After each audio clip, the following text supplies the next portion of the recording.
All right, friends, it's time to start counting your frequent flyer miles. Condé Nast Traveler just released its 2025 Reader's Choice Awards today, and more than 700,000 votes were tallied to determine travelers' favorite destinations and the new trends. This year's issue was designed to be like a manual for you. It includes budget-friendly recommendations right here in the U.S. So let's dig right into those pages with Jesse Ashlock. He's the Deputy Global Editorial Director of Condé Nast Traveler and is here with us on set. Welcome, Jesse, to our new digs. Great to be here. It's a pleasure. Celebrating the RCAs. Yes, that's right.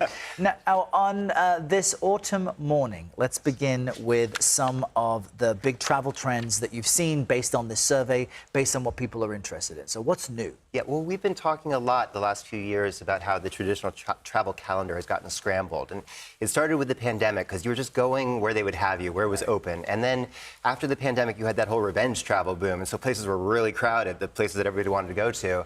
And then in addition to that, there's climate change. That's a factor, too. So Italy in the summer, divine, but also hot.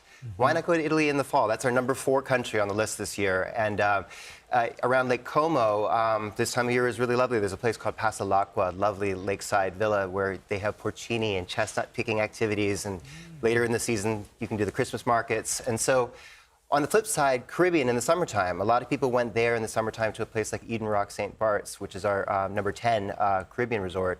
And they found that the room rates were a little lower, breeze is a little breezier, and they kept going back. Okay, so there's more flexibility to when people are willing to spend on travel. No more low season. No more low season. Okay, that's out. That's old. But, you know, money is tight, as we keep reporting on this show. But you are making sure to look at more affordable travel destinations for people. So what's emerging as popular?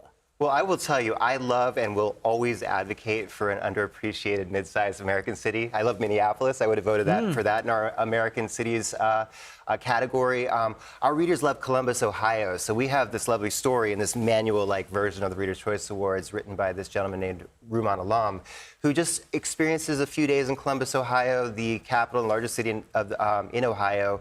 They have a great museum, German Village, a historic neighborhood where, you know, great bakeries and bookstores. And cool. I think that, you know, it doesn't have to be Northern Lights and safari all the time. You can have a wonderful weekend in a low-key, you know, solid American city.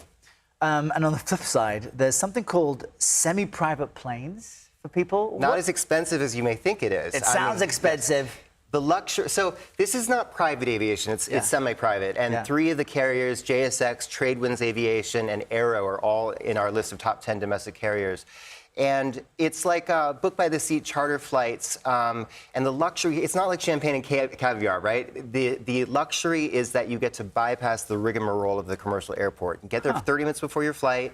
And they do some like popular routes, New York to Miami, but also they service airports that are not served by the major carriers, like Napa Valley County or Sun Valley or Taos. So there's more options for people. Mostly domestic, but they do fly to Mexico, and I think Tradewinds is expanding to the Bahamas. Well, let's get folks inside the pages of Condé Nast Traveler. Jesse Ashlock, great to have you here. Such a pleasure to be here. Thank you.